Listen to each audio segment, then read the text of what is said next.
the word ungrateful hit me like a slap across the face. I stood in my parents' marble-floored kitchen, gripping my phone so hard my knuckles turned white as my mother's voice crackled through the speaker. "After everything we've done for you, Ramona, this is how you repay us?" I almost laughed. 15 years of bankrolling their lifestyle flashed through my mind. The vacations, the country club memberships, the endless loans to my brother Henry that we all knew would never be repaid. "Mum, I can't keep throwing money at Henry's schemes. This crypto startup of his is just another black hole, and you know it." "Your brother has vision," she snapped. "Unlike you, hiding behind your safe little analyst job. He takes risks. He's going places." Yeah, places like the casino, and God knows where else. But I bit my tongue. I'd learned long ago that defending myself was pointless. "The answer is no," I said firmly. "I'm not investing another cent." The silence on the other end was arctic. Then, "I always knew you were jealous of him." I ended the call and slumped against their designer kitchen island, the one I'd paid for during their last remodel. The late afternoon sun streamed through floor-to-ceiling windows, highlighting dust motes in the air and the fresh flowers my mother insisted on having delivered weekly. On my dime, of course. My phone buzzed. A text from Henry. "Come on, sis, don't be like that. Just hear me out over dinner? Delete." I grabbed my purse and headed for the door, but my father's voice stopped me. "Ramona, wait." He stood in the doorway to his study, looking uncomfortable in that way he always did when forced to take sides. "Your mother means well. We just want what's best for the family." "The family?" I echoed. "Dad, I've been living in a studio apartment for years while funding your lifestyle. When was the last time anyone asked what was best for me?" He shifted his weight, avoiding my eyes. "You've always been so capable, so independent. Independent because I had to be, capable because no one else in this family was willing to step up." A week later, I was sorting through my mail when I found it, buried between credit card offers and utility bills. A notice from their estate planning lawyer, accidentally sent to my address instead of theirs. My hands trembled as I read it, then read it again. They had transferred everything to Henry. The house I'd helped them keep, the investment accounts I'd advised them on, everything we'd built together over 15 years, now legally signed over to my younger brother. I called my best friend Kendra immediately. "They wrote me out," I said, my voice hollow, like I never existed. "Those manipulative bastards," she breathed. "What are you going to do?" I opened my laptop, logging into the emergency accounts I'd set up years ago. Joint accounts, requiring my signature for any major changes. Accounts my parents had forgotten about in their rush to erase me. "They think they can just throw me away?" My cursor hovered over the access settings. They forgot who's been holding the purse strings all along. I thought about the dreams I'd sacrificed, the promotions I'd turned down because they required travel, and who would handle my parents' finances while I was gone. The apartment I still rented, because every spare dollar went to maintaining their lifestyle. The relationships that fizzled because I was too busy playing ATM to my family. My mother's voice echoed in my head. Ungrateful. No, I'd been nothing but grateful, nothing but giving, nothing but the dutiful daughter for 15 years. And this was my reward, being discarded the moment I refused to play their game. My phone lit up with another text from Henry. "Hey, need to discuss something urgent about the startup. Can you transfer $50,000 by tomorrow?" I looked at the emergency account balance, nearly $500,000, money I'd squirreled away just in case over the years, money they'd never bothered to track or question, too busy spending what I gave them freely. They wanted to play games with money? Fine, let's play. I clicked the button to freeze all transactions, then shut my laptop with a satisfying snap. For the first time in years, I felt something other than resignation or guilt. I felt powerful. Let them scramble. Let them panic. Let them finally understand what it means to lose everything you thought you could count on. My name is Ramona, and this is how I burned my family's golden world to the ground. It took exactly 6 hours for my phone to explode. First came Henry's texts, evolving from casual to desperate. "Hey, trying to access the emergency account. Is there a system problem? Ramona, this is serious. I need that money. Answer your phone. I blocked his number. Then came my mother's messages, following her predictable pattern. Anger, guilt, manipulation. How dare you freeze those accounts? After everything we've done for you. Your father is devastated. Please, sweetheart, we need access. Don't be difficult. I blocked her too. Kendra arrived at my apartment that evening with wine and takeout. She found me curled up on my second-hand couch, staring at my phone's blocked calls list. You look like you need this, she said, pouring a generous glass of red. I just froze $500,000 of my family's safety net, I said, accepting the wine. Should I feel this good about it? Honey, you're not their safety net. You're their ATM, Kendra settled beside me. And they just tried to cut you out completely. What did they expect? My phone buzzed again, my father this time, calling from a different number. I declined the call. I should call Travis, I mused, thinking of my ex. He's a financial lawyer. I need to know exactly where I stand legally. The hot lawyer ex who still likes all your Instagram posts? Yes, you absolutely should call him. Kendra grinned, then grew serious. But Ramona, you always said you didn't want to be like them. Just make sure your revenge doesn't make you worse. I took a long sip of wine. They're about to learn what it feels like to live without a safety net. How is that worse than what they did to me? The next morning, I met Travis at his favourite coffee shop.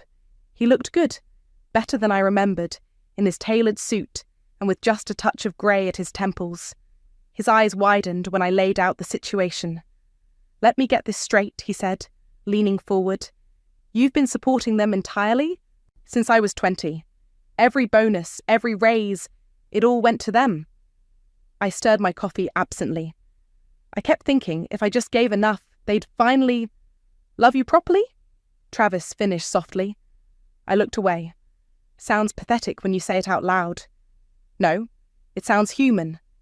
He pulled out his tablet. All business now? But here's what concerns me. I know the lawyer who handled their asset transfer, Serena James. She has a reputation. What kind of reputation? The kind that involves previous fraud investigations that mysteriously disappeared. He showed me some news articles. And the way this transfer was handled, there are deliberate exemption clauses buried in the paperwork, like they planned this for years. The coffee turned bitter in my mouth. Years. They'd been planning to cut me out for years, all while taking my money. What's my legal position with the frozen accounts? I asked. Strong. They're joint accounts requiring your signature. You had every right to freeze them. He hesitated. But Ramona, if you really want to hit back, I could do some digging into Serena James and your brother's new venture. My phone buzzed again. A text from an unknown number. My mother using someone else's phone. Your father had to cancel his heart medication refill. Is that what you wanted? To hurt us? I showed Travis the message. They're trying to guilt me? Dad's medication is $15 a month with insurance. They spent more than that on their morning coffee today. They're desperate, Travis said. People show their true colours when they're desperate. I thought about all the times I'd been desperate. Working overtime, skipping vacations, living on ramen to afford their lifestyle. Where was their concern then? Do it, I told Travis. Dig into Serena James. Dig into Henry's business. Dig into everything. He reached across the table and squeezed my hand. Just remember, revenge is like medicine. The dose makes the poison. I pulled my hand away gently. Then let's make sure the dose is exactly right. Walking home, I passed the luxury car dealership where I'd co-signed for my brother's last vehicle. Through the window, I could see him arguing with someone in a suit, probably about missed payments. My phone buzzed one final time. A message from my father. Princess, please, we can talk about this. Whatever you want. I deleted it without responding. What I wanted was 15 years of my life back. What I wanted was parents who loved me for me, not my bank account. What I wanted didn't matter anymore. Now it was about what they deserved. And they deserved everything that was coming. 2 weeks into my financial siege, Henry's attempts to manage the family money were like watching a toddler try to juggle chainsaws. Every day brought a new disaster and I had front row seats to the show. Your brother bounced another check, Kendra reported over lunch. She worked at the local bank and kept me informed. And your mum tried to use her credit card at Nordstrom. Denied? She made quite a scene. I stirred my salad, remembering all the times I'd had to eat cup noodles so they could maintain their lifestyle. Karma's not so fun on the receiving end, is it? My phone lit up with a notification from a real estate app. I nearly choked on my lettuce. They listed the house, I whispered, showing Kendra the listing. For a quick sale, way under market value, the colonial-style home filled my screen, its pristine lawn, the wraparound porch where I'd spent countless summers reading, the bay window I'd helped restore last year. My throat tightened. That's the house you saved from foreclosure, right? Kendra asked gently. 10 years ago. I closed the app. Dad lost his job. They were 3 months behind on payments. I refinanced it in my name, used my first big bonus as a down payment. And now they're selling it without you. Trying to sell it, I corrected. No one's buying that house until the fraud investigation is complete. Speaking of which, Travis called that evening while I was making dinner. You need to hear this, he said, without preamble. Remember how I was looking into Serena James and your brother's business? Find something? More like everything. Henry's blockchain startup doesn't exist. It's a shell company. And guess who helped him set it up? Serena James. I set down my knife. Go on. The company's just moving money around. Large amounts, weird patterns, classic money laundering signs. And get this, some of the transfers trace back to known gambling operations. The pieces clicked. Henry's late-night meetings, the constant need for cash, the desperate texts when I froze the accounts. He's in trouble, isn't he? I asked. Real trouble. If by trouble you mean potential criminal charges? Yeah. And your parents' lawyer knew exactly what she was doing when she helped him set this up. I heard a knock at my door. Through the peephole, I saw Henry. Dishevelled, unshaven, nothing like his usual polished self. I have to go, I told Travis. My brother's here. Want me to stay on the line? No, I can handle him. I opened the door but kept the chain on. What do you want? Please, Ramona. His eyes were bloodshot. I need help. There are people. I owe them money. Gambling debts? He flinched. How did you... Doesn't matter. What matters is you're not my problem anymore. Mom and Dad made that very clear when they signed everything over to you. They didn't mean... Yes, they did. I met his eyes. They meant every signature, every clause, every deliberate move to cut me out while taking my money. And now you're all learning what life is like without your personal banker. These people are dangerous, he whispered. If I don't pay, then I guess you better sell that fancy car. Or maybe that Rolex I bought you last Christmas. I started to close the door. Oh, wait, you probably already pawned it. You're my sister. Funny, you all forgot that when you were planning to write me out of the family. I shut the door on his protests and leaned against it, breathing hard. My phone buzzed. A text from my mother. Your brother is crying in our driveway. Are you proud of yourself? I typed back. Are you proud of raising a son who gambles with dirty money? No response. Later that night, I drove past my childhood home. The for sale sign looked wrong in the front yard, like a tombstone marking the death of my family's facade. A light was on in the kitchen, and through the window, I could see my parents at the table, heads bent together over papers. They looked older somehow, smaller. For a moment, my finger hovered over my mother's number. It would be so easy to give in, to be the responsible one again, to fix everything like I always did. Then I remembered the asset transfer papers, the deliberate clauses Travis had found, the years of planning behind my exclusion. They'd been preparing to discard me all along, even while taking my money. I drove away, leaving them to their dimly lit kitchen and their mounting bills. Let them learn what it feels like to be abandoned. My phone buzzed one last time. Travis again. Found more about Serena James. You're not going to believe this. I followed Henry's silver BMW through downtown, keeping 2 cars between us. He'd been making these mysterious trips 3 times a week, always claiming they were investor meetings for his blockchain startup, the startup that didn't exist. He pulled into the parking lot of the Golden Palace Casino. Some investor meeting. Got you, I muttered, snapping photos with my phone. Through the windshield, I watched him hurry inside, looking over his shoulder like a man who knew he was in trouble. My phone rang. Travis. That background check on Serena James came back, he said. She's been involved in 3 different money laundering cases, all dismissed under suspicious circumstances. Let me guess, she helped the guilty parties hide their assets. Exactly. And now she's helping your brother do the same thing. I was about to respond when someone knocked on my car window. I jumped. My mother stood there, designer handbag on her arm, face twisted with anger. Following your brother now? She demanded, as I reluctantly rolled down the window. What kind of sick game are you playing? The kind where I expose what's really going on, I said. Did you know your golden child is gambling away everything you gave him? He's networking, building business relationships. I gestured at the casino. In there? Wake up, Mum. He's not running a startup. He's running a money laundering scheme with your crooked lawyer. How dare you? She grabbed my car door handle, yanking it open. You've always been jealous of him, always trying to make him look bad. He doesn't need my help with that. I stepped out of the car, facing her. Tell me something. How long did you plan to cut me out? How many years did you spend taking my money while plotting behind my back?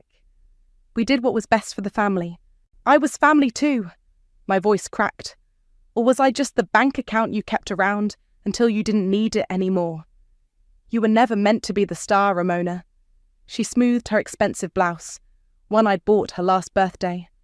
You're the responsible one, the boring one. Henry has vision. Henry has gambling debts and a fraud investigation coming his way. Her face paled. What investigation? The one I'm helping build. I smiled coldly. Against him and Serena James. You wouldn't dare. Try me. A car door slammed nearby. My father emerged from their Mercedes, looking uncomfortable as usual. Tamara, please, he said to my mother. Not here. Did you know about the money laundering, Dad? I asked.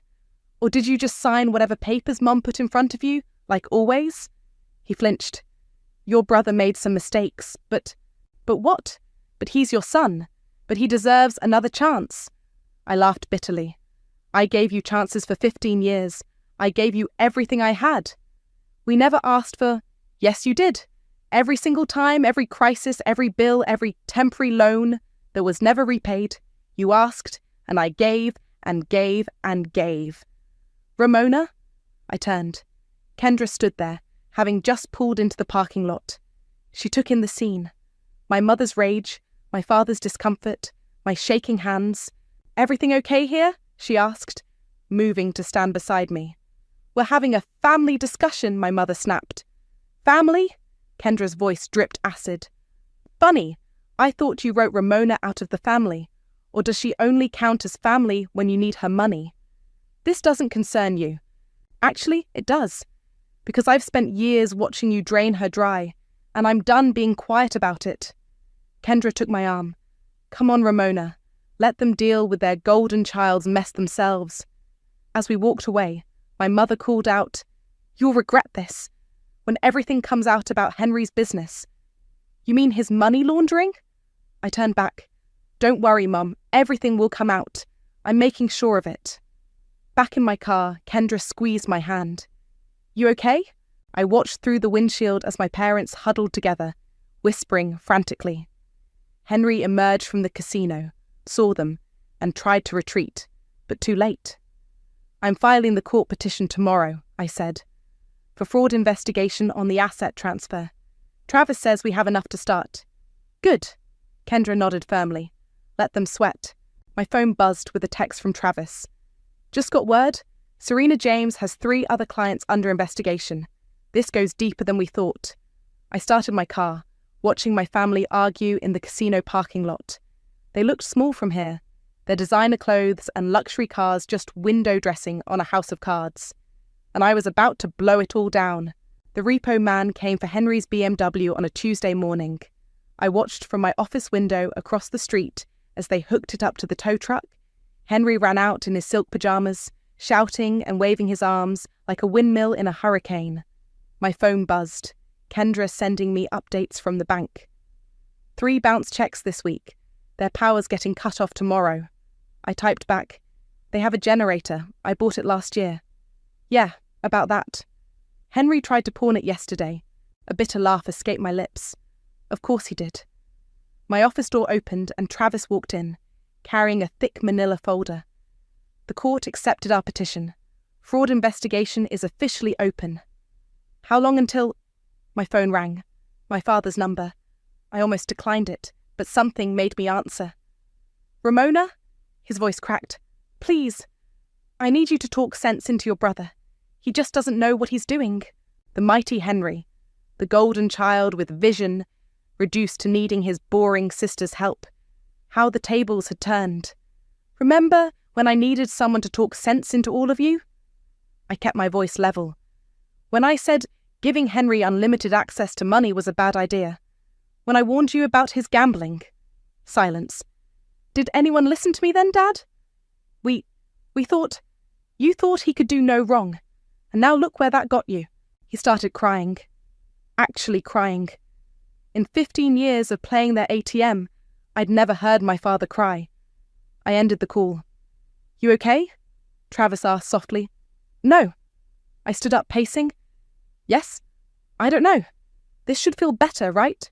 Watching them fall apart? Revenge is complicated." He opened the folder. "Speaking of which, look what we found about Serena James." Documents spilled across my desk. Bank statements, court records, evidence of previous fraud cases mysteriously dropped. And there, in the middle of it all, a connection I hadn't expected. "She's been working with the same gambling outfit Henry's mixed up with," Travis explained. "This isn't just about your family anymore. This is organized crime." My stomach lurched. Is Henry in danger? If he doesn't pay what he owes? Yeah, probably. I sank back into my chair. This was supposed to be simple revenge. Freeze some accounts, let them struggle a bit, teach them a lesson. But now... My phone buzzed again. A text from an unknown number. "Your brother owes us money. Family should help family. You have 48 hours. I showed Travis the message. "We need to call the police," he said. "And tell them what? That my brother's involved in money laundering with the mob? Better than waiting for them to hurt him." I thought about Henry. Spoiled, entitled, reckless Henry, in over his head with dangerous people. Despite everything, my chest tightened with worry. Another text came through, this time from my mother. "The power's out. We can't afford food this week. Please, Ramona, you've made your point."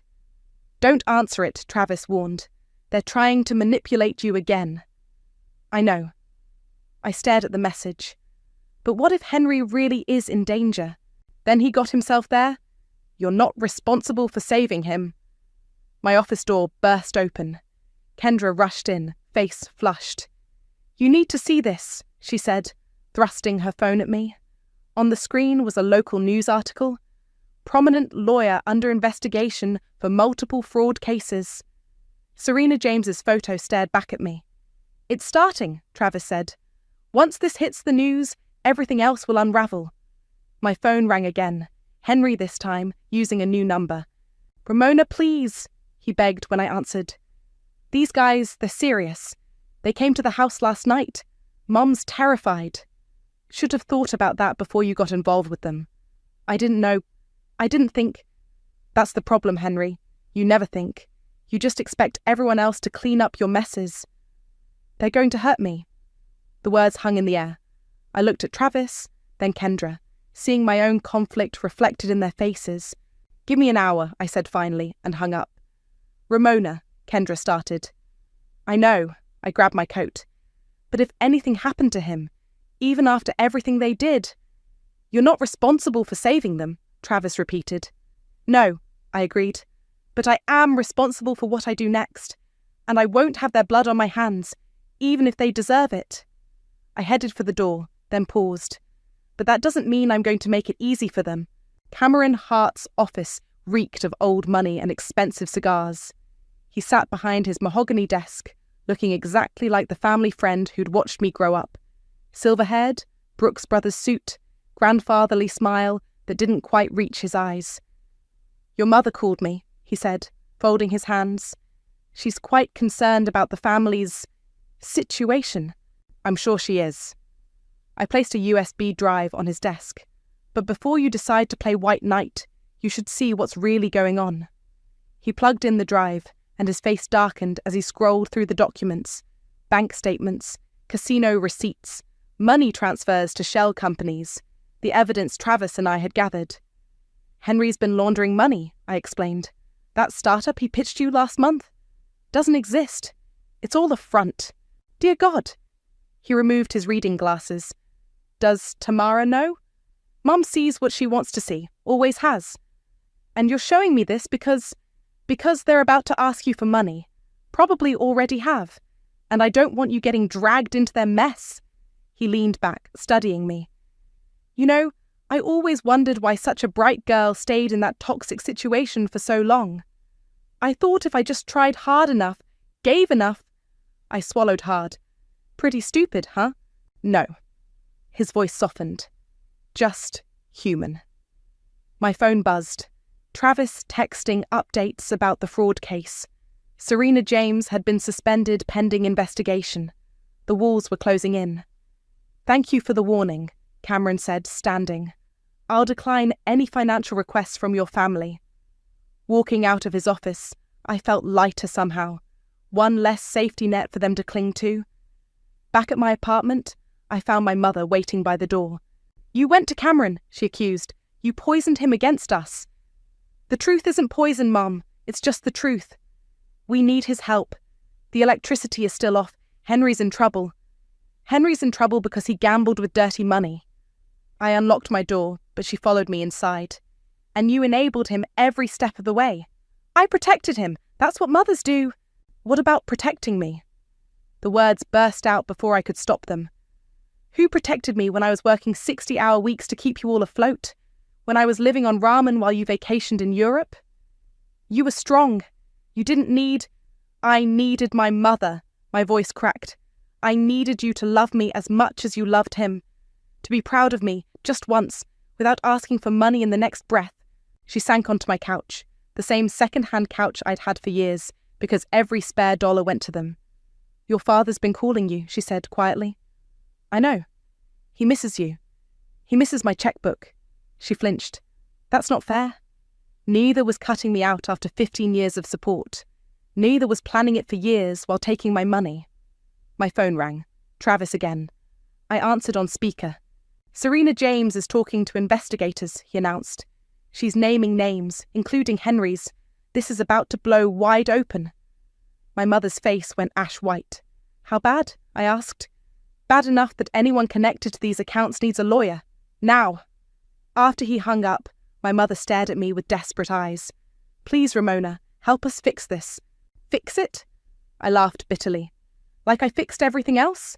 No, you made your choice when you signed those transfer papers. Now you get to live with it. We'll lose everything. Welcome to my world. I opened my door. Now get out. After she left, I called Kendra. You okay? She asked. No. I poured a glass of wine. I keep waiting to feel better about all this. Shouldn't revenge feel better? Maybe because deep down, you're not doing this for revenge anymore. You're doing it because it's right. They need to face consequences. My phone buzzed with a text from my father. Please call me. Just you and me. No mother, no Henry. I need to tell you something. I stared at the message, remembering all the times he'd stood by silently while my mother and Henry took and took and took. Delete it, Kendra advised. But something in my gut said this was different. Maybe because, for the first time in 15 years, my father wanted to talk to me alone. I'll call you back, I told Kendra, and pressed dial on my father's number. Whatever he had to say, it wouldn't change anything. But maybe, just maybe, it would help me understand why. My father sat across from me at the corner diner, hands wrapped around a coffee cup he hadn't touched. Without his usual expensive clothes and my mother's influence, he looked smaller, older. I knew, he said quietly, about the asset transfer, about Henry's gambling, about all of it. And you did nothing. I was a coward, his voice cracked. Every time your mother pushed for more money, every time Henry made another mistake, I stayed quiet. It was easier than fighting. Easier than protecting your daughter? He flinched. I told myself you were strong enough to handle it, that you didn't need protection. I needed a father. The waitress refilled our cups. Neither of us drank. The gambling debts, he continued. They're worse than you know. These people Henry's involved with, they came to the house again last night. Did they hurt anyone? No, but they made it clear what happens if he doesn't pay. He pulled out an envelope. That's why I'm here, to give you this. Inside was a formal confession detailing everything, the money laundering, Serena James's involvement, the asset transfer scheme, all signed and notarized. Why? Because it's time someone in this family did the right thing. He met my eyes. Use it. Help the investigation. Maybe it'll help reduce Henry's charges if I come forward first. My phone buzzed. Travis calling with updates. Serena James took a plea deal, he said when I answered. She's turning over everything. Bank records, client lists, all of it. The DA's office is moving fast. I looked at my father. How much does Henry owe these people? 300,000. The number hit like a punch to the gut. Jesus, Dad. Your mother's trying to sell her jewellery. The cars are next, but it won't be enough. And you think that's my problem because I don't. He pushed away his coffee. I think it's our mess to clean up. I needed you to know the truth. And to say I'm sorry for everything. My phone buzzed again. Kendra this time. Turn on the news now. I pulled up the local news app. There it was. Breaking news. Local lawyer's fraud scheme exposed. Multiple arrests expected. It's starting, I told my father. He nodded slowly. Good. Good? They might arrest your son. Better than what those loan sharks will do to him. He stood up, leaving money for the coffee. Whatever happens next, Ramona, you did the right thing, even if it doesn't feel like it. After he left, I sat there watching the news unfold. More details emerged. Connections to organised crime, multiple victims, millions in laundered funds. Henry's name hadn't surfaced yet, but it would. Travis called again. Police are heading to your parents' house with warrants. They're bringing Henry in for questioning. I drove there without thinking, arriving just as the police cars pulled up. My mother stood in the doorway, hand over her mouth. Henry sat on the porch steps, head in his hands. Ms. Gill? A detective approached me. We understand you have information about this case. I handed over my father's confession. Everything you need to know is in there. My mother's cry of betrayal cut through the air. How could you? How could I? I turned to face her. How could you spend 15 years taking everything I had, then try to throw me away? How could you watch your son destroy himself and call it vision? How could you? Henry looked up as the officers approached him. Sis, please. I'm not your ATM anymore, I said quietly. I'm not your safety net. I'm just the daughter you never wanted, finally walking away. They led Henry to a police car. My mother collapsed against the doorframe, sobbing. And my father stood straight for the first time in years, nodding slightly to me. Travis appeared beside me. You okay? No? I watched the police car drive away. But I will be. My phone buzzed one last time. A text from Kendra. Your old bedroom at my place is ready whenever you need it. Wine's already chilling. I took one last look at my childhood home, at the for sale sign now joined by police tape, at my mother's crumpled form, at my father's resigned stance. Let's go, I told Travis. There's nothing left for me here. As we drove away, I didn't feel the satisfaction I'd expected. No triumph, no joy in their downfall. Just a quiet certainty that finally, after 15 years, I was free. The police would handle Henry. The courts would handle the rest. And I would handle myself. For the first time in my adult life, that's all I had to worry about.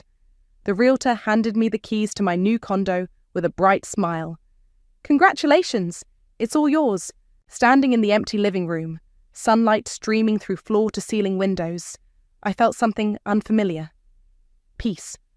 No guilt about the down payment, no worry about keeping money aside for family emergencies.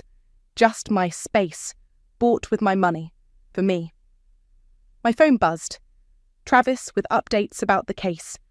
Henry took a plea deal, he said when I answered. 2 years plus restitution. The organised crime connection helped. They're more interested in the bigger fish. And Serena James? Disbarred, looking at 5 to 7 years. He paused. Your father's testimony made a difference. The DA was impressed by his cooperation. I sat on the floor, leaning against freshly painted walls. Have you heard from my mother? She's still trying to salvage what she can, selling everything, claiming she knew nothing about the money laundering. Another pause. She asked about you. Of course she did. She probably needs money for lawyers. Actually, she asked if you were happy. The question caught me off guard. In 15 years of bankrolling their lifestyle, my mother had never once asked about my happiness. A knock at the door interrupted my response. Kendra stood there with a bottle of champagne and 2 glasses. First night in your new place, she announced, walking in. We're celebrating. I put Travis on speaker as she poured. Your father left something at my office for you, he said. Want me to bring it over? What is it? A letter. And the family photo albums. My throat tightened. Those albums held 20 years of memories. Birthdays, graduations, holidays. Before the money took over, before Henry's gambling, before everything fell apart. Bring them, I said. While we waited, Kendra helped me unpack. Each box represented something I'd bought for myself instead of my family. New dishes instead of paying Henry's car payment. Artwork instead of my mother's country club dues. Travis arrived with a banker's box and a pizza. We sat on my new floor, eating and drinking as I opened the letter from my father. Dear Ramona, these albums belong to you. They remind me of when we were a real family, before money poisoned everything. Your mother and I failed you. We took your love and twisted it into obligation. We took your generosity and treated it as a right. I'm not asking for forgiveness. I'm not asking for anything. I just want you to know that you were always enough. You were always extraordinary. We were too blind to see it. Henry starts his sentence next week. Your mother is staying with her sister. The house sells at auction soon. Everything we built on your sacrifice is gone. And that's exactly as it should be. Be happy, princess. Be free. Love, Dad. I closed the letter, hands shaking slightly. You okay? Kendra asked. Yeah. I reached for the albums. I think I actually am. We spent the evening looking through photos, laughing at old hairstyles and forgotten moments. In every picture, I searched my younger face for signs of what was coming. The years of sacrifice, the betrayal, the revenge. Look at this one, Travis said, pointing to a Christmas photo. You all looked so happy. We were, I admitted, before money became more important than love. My phone lit up with a text from my mother. The house auction is tomorrow. One last chance to save it. I showed it to Kendra and Travis. She's still trying to manipulate you, Kendra said. I know. I deleted the message without responding. But it doesn't work anymore. Travis refilled our glasses. To new beginnings? To freedom, I corrected, looking around my new space, at the boxes waiting to be unpacked, at friends who loved me without conditions, at a future unburdened by toxic obligation. I finally felt the weight lift completely. The revenge hadn't healed me. The satisfaction of watching their world crumble hadn't filled the void. What healed me was walking away, choosing myself, building something new from the ashes of what they destroyed. My phone buzzed one final time, a text from my father. The auction's done. It's really over now. I hope you're finding peace. I looked at Kendra and Travis, at the empty champagne bottle and half-eaten pizza, at the photo albums full of memories that couldn't hurt me anymore. I am, I typed back. Then I put down my phone and turned to my friends. Who's ready to help me paint this place? Maybe loving people who never loved me back wasn't my weakness after all. Maybe letting them go, choosing myself, building a new life without their poison. Maybe that was finally my strength.